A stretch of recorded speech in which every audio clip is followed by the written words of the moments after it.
We are here once again, like I've always said, and I will affirm this. There is nobody here in this world, no matter how you were born, no matter who you were born for great things, and you have great potentials in you. The potentials that God has invested in us is not working at the moment but dead, because the sin nature by which we were born with has corrupted everything in the heart of man. Man needs to change. Every man needs to be delivered from this sin nature. This is why the word of God says, for all have sinned and fall short of the glory of God. There is no one living on this earth that can say he is free from one wrongdoings or sin or the other. Everyone is guilty before God, and we are all guilty before one another. But thank God, God has not left us hopeless. God sent Jesus Christ into this world 2,000 years ago to save us. Just by the coming of Jesus, every man can be saved. Why? Because it is by the action of one man, Adam. The first man created is Adam. It was through the action of this one man, Adam, that all became sinners. We all sinned because Adam sinned. Adam sinned against God, and through that one action of the first man, Adam, every man was corrupted. Every man became sin. We all fall short of the glory of God. If through one man sin came to us this way, then it makes sense to say, through another man, righteousness can come. And that man is Jesus. That man, his name is Jesus. He's the Son of God. He died and he came alive again. He's the only man that died and resurrected. Why? What is the significance of the resurrection of Jesus? The resurrection of Jesus means that he's more than a man. He wasn't an ordinary man. He was and is the Son of the living God. He is the Almighty God that came as man to redeem us. And after he has saved us from our sins through his death and burial, God raised him from the dead. And if you will put your faith in him, if we will only believe this, what I'm saying, we will be saved. We have to make this decision. Why is God giving this to us? Because God wants us to personally make a decision, because he loves us. Love is not forcing. God would have forced every man to believe in him. But God is love. Love does not force. Love gives you the chance to make a choice. This is why God has given us the power of free will, the power to choose. And I am here to encourage you. Please use this free gift of self-will. Use the gift of choice to choose Jesus so that you can be saved. God has not destined any man to perish in hell. If anyone rejects Jesus, God is not sending them to hell. It is your decision that takes you to hell. If one believes in Jesus, it is your decision that takes you to heaven. Jesus came so that we will not go to hell. God has no pleasure in the destruction of any man. God has no pleasure in the destruction, the death that we see today. And that is why he did something about it. He did something about it 2,000 years ago by sending his son Jesus into this world to take our place and die in our place. Jesus laid his life down that we might live.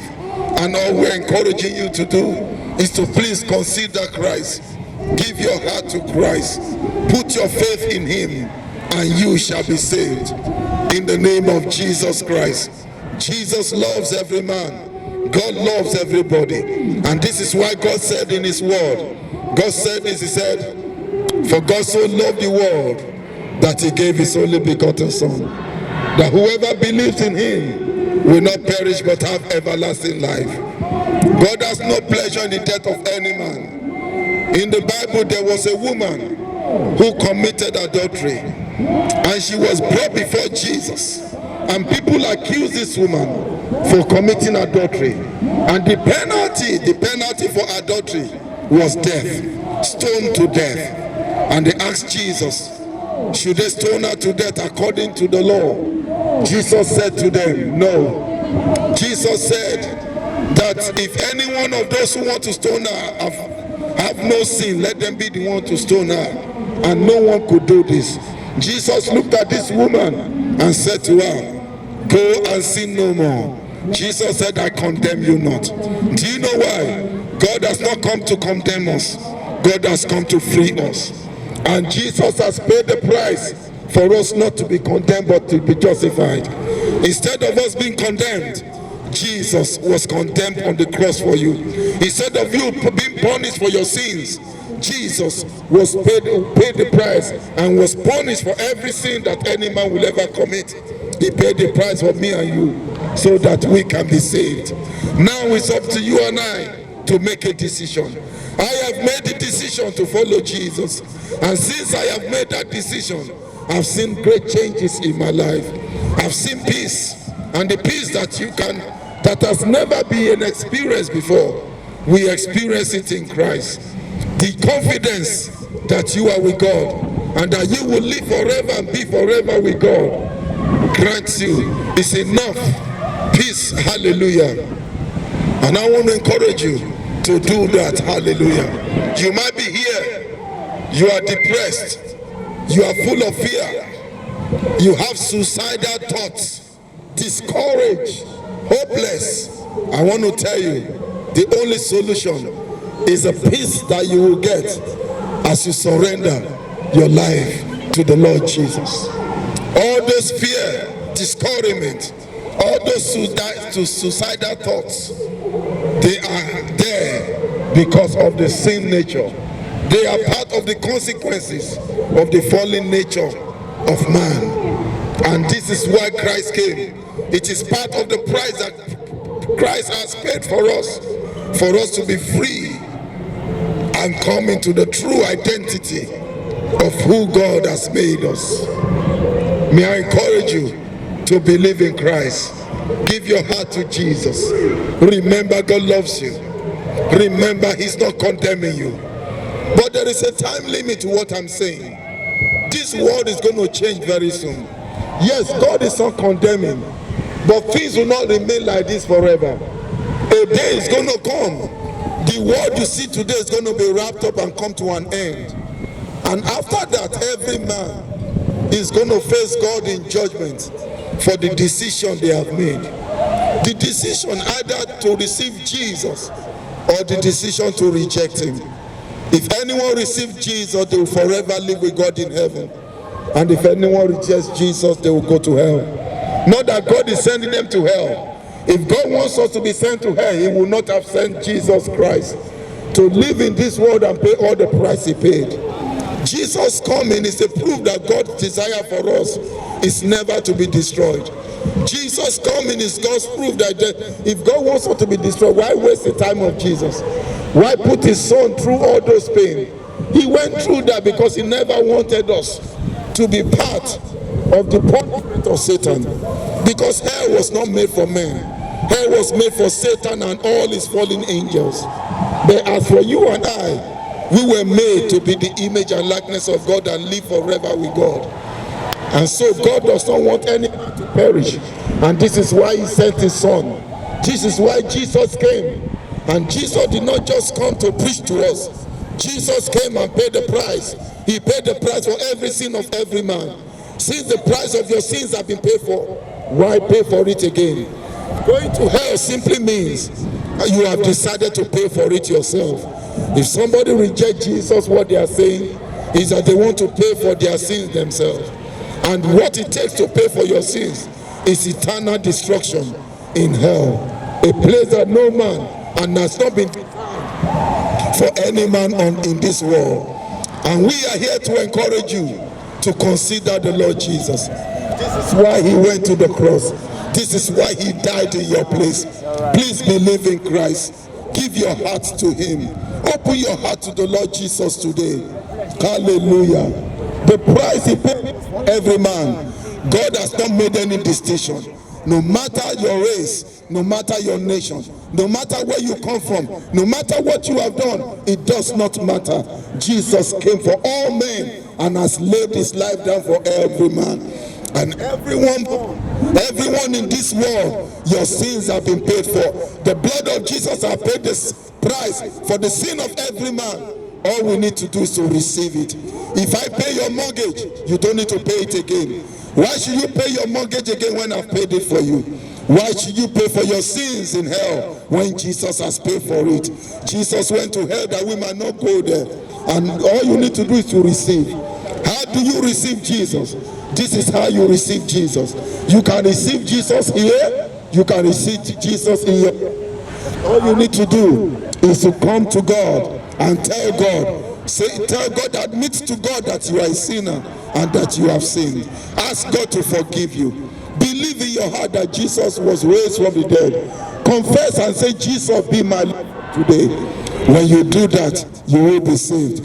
Once you do that, get a Bible. Begin to pray every day. Join a church. Join a church and belong to a place where people can encourage you to grow more in the Lord. And you will find out God will give you his spirit. What you cannot do, God will help you to do it. Hallelujah.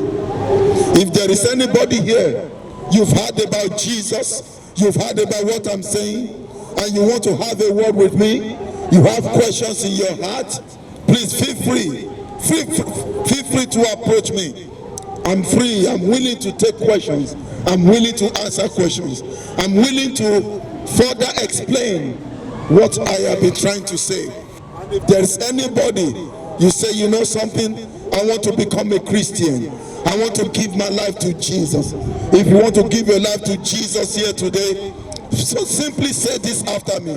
Where you are, just repeat this out loud or in your heart. Just say, Lord Jesus.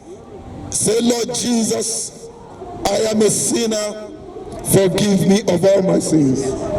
Say, I believe that Jesus, you died for me and you rose from the dead. God raised you from the dead. Say, Lord Jesus, be my Lord and Savior from today onwards. In Jesus' name. That few statements, as if you are here and you've said that prayer after me, that has taken you out of your sins into God. It is that simple. If you didn't say that here, if you go to your home, if you are anywhere, you can say the same thing and Jesus will touch your life. God will save you. It is that easy. It is easy because it's God that is doing it. The more powerful someone is, the more easy his solution is. God is so powerful that his way out of sin, his way of salvation is very, very simple. God richly bless you and the Lord uphold you. May Manchester be a city for Jesus. Out of this city, many shall come and run to God. And what we call pubs today shall be filled with people praising Jesus Christ. Many shall have Jesus in this land. And anything blinding us from the gospel and from the truth of Jesus is hereby destroyed in Jesus' name. Out of this city shall go forth many young people who will take the name of Jesus to the far ends of the world. It is going to happen. You will say it today. You heard it today. It's going to happen very soon. All the streets of the United Kingdom will be filled with the presence of God. God richly bless you. God loves you. In Jesus' name, amen, amen, amen.